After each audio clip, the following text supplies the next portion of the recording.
A mass tied to string is wheeled in a horizontal circular path with constant angular velocity.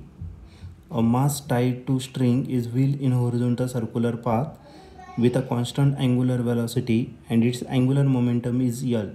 तर angular velocity constant आहे, radius R इतके, त्या केसमध्ये angular momentum L इतकं आहे. If string is now half, तर स्ट्रिंगची जी length आहे ती काय करायचं, अर्धी करायचं. Keeping angular velocity same, omega constant आहे, then new angular momentum will be. तर हा क्वेश्चन 2022ला आलेला आहे. अँग्युलर मोमेंटम आपल्याला फाईंड करायचं नवीन. तर याचे 4 ऑप्शन आहे. पहिलं यल सेम, दुसरं बी ऑप्शन L/4, तिसरं ऑप्शन 2L आणि लास्ट ऑप्शन L/2. तर बघूया या क्वेश्चनचा आन्सर काय असेल ते. या ठिकाणी आपल्याला एक क्वेश्चन दिलेला आहे. तर त्या क्वेश्चनमध्ये दिलेलं आहे एक मास दिलेला आहे जे आपण स्ट्रिंगला बांधणार आहे आणि त्याला हॉरिझॉन्टल सर्कलमध्ये फिरवणार आहे with a constant angular velocity omega. Okay, omega एवढ्या कॉन्स्टंट अँग्युलर वेलॉसिटीने आपण फिरवणार आहे. ओके, त्यानंतर हॉरिझॉन्टल सर्क्युलर पाथमध्ये आणि अँग्युलर वेलॉसिटी त्याची कॉन्स्टंट असेल, त्या केसमध्ये अँग्युलर मोमेंटम यल इतकं असेल. आता अँग्युलर मोमेंटम जर घेतलं तर अँग्युलर मोमेंटम रिप्रेझेंट करणारे लेटर यलने, आणि यल जर घेतला तर यलचा फॉर्म्युला काय असतो, i omega. I is moment of inertia, omega is the angular velocity. Okay, आता याला हॉरिझॉन्टल सर्कलमध्ये फिरवायचं आहे. हॉरिझॉन्टल सर्कल म्हणजे रिंग झाली, आणि रिंगचा जर मोमेंट ऑफ इनर्शिया जर घेतला तर रिंगचा मोमेंट ऑफ इनर्शिया mr² असेल आणि हा आला omega.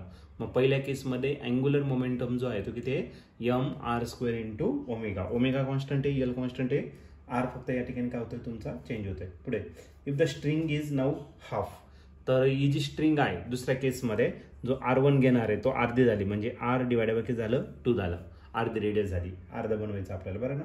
Keeping angular velocity same, omega काय सेम आहे. ओके, याला आपण इक्वेशन 1 कन्सिडर करू. ओमेगा सेम आहे, तर आपल्याला नवीन अँग्युलर मोमेंटम फाईंड करायचं. तर आपण L1 घेणार, यम तसाच राहील, आरच्या जागी काय टाकावं लागेल आपल्याला, R1चा स्क्वेअर करावा लागेल आणि इंटू ओमेगा. ओके, R1च्या जागी R1ची व्हॅल्यू आपण या ठिकाणी पुट करणार. मग L1 is equal to M तसाच, R1च्या जागी आरची व्हॅल्यू किती आहे, R/2 त्याचा स्क्वेअर इंटू करायला ओमेगा. आता याचं स्क्वेअर करून घेऊ. मग L1 is equal to mr² omega, आणि 2चा जो स्क्वेअर आहे तो किती आहे तर 4. मग याला आपण काय करणार तर इक्वेशन नंबर 2 कन्सिडर करणार. मग या इक्वेशन 2ला इक्वेशन 1ने काय करू, डिवाइड करू. मग equation 2 divided by equation 1. What is equation 2, it is L1, आणि इक्वेशन 1 काय यल. L1ची व्हॅल्यू आहे mr² इंटू ओमेगा डिवायडेड काय आला 4, आणि याचा रेसिप्रोकल करावं लागेल, म्हणजे 1 डिवायडेड बाय काय आला mr² omega. mr² omega mr² omega काय आला कॅन्सल. मग L1 डिवायडेड बाय यल हा भेटेल तुम्हाला 1/4. मग यल इकडे डिवायडेड, इकडे काय करा मल्टिप्लाय. मग जो नवीन अँग्युलर मोमेंटम आहे तो यल डिवायडेड बाय किती असेल तर 4 इतका असेल.